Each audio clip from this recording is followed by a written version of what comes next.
আমি দোষী। আমি কি আপনাদেরকে একবারও বলছি আমি নির্দোষ? তখন আমার আবেগে কাজ করছে, বিবেক কাজ করে নাই। হ্যাঁ, আমি দোষী। আমার তখন আবেগ কাজ করেছে, বিবেক কাজ করে নাই।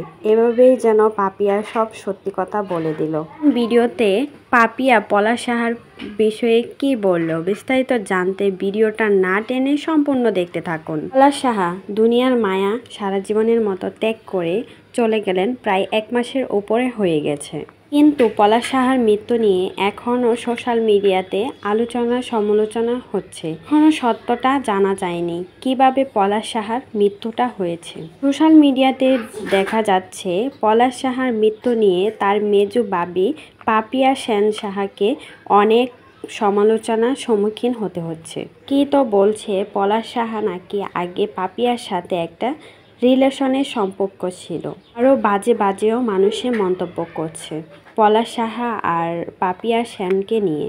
পলাশ সাহার মৃত্যুর ঘটনায় মূল আসামি হলো পাপিয়া, কেননা পাপিয়া কখনোই চাইতো না সুস্মিতা আর পলাশ সাহা ভালোভাবে সংসারটা করুক। ইতিমধ্যে সোশ্যাল মিডিয়াতে একটা ভিডিও ভাইরাল হয়েছে যেখানে দেখা গেছে পাপিয়া বলছে আমিই দোষী। আমি কি আপনাদেরকে একবারও বলছি আমি নির্দোষ? তখন আমার আবেগে কাজ করছে, বিবেক কাজ করে নাই।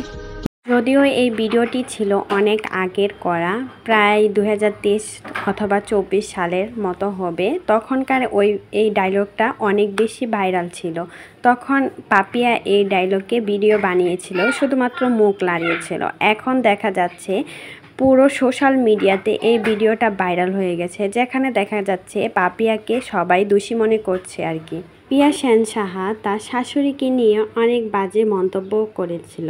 এখন তা ভুল বুঝতে পেরে সে কিন্তু ক্ষমাও চেয়ে নিয়েছে। তারপরেও সবাই কিন্তু পাপিয়া সেন সাহাকেই পলাশ সাহার মৃত্যুর মূল কারণ হিসাবে ধরে নিচ্ছে। আসলেই কি পলাশ সাহার মৃত্যুর মূল কারণ হচ্ছে পাপিয়া? অবশ্যই কিন্তু কমেন্ট বক্সে আপনাদের মতামত জানাতে ভুলবেন না।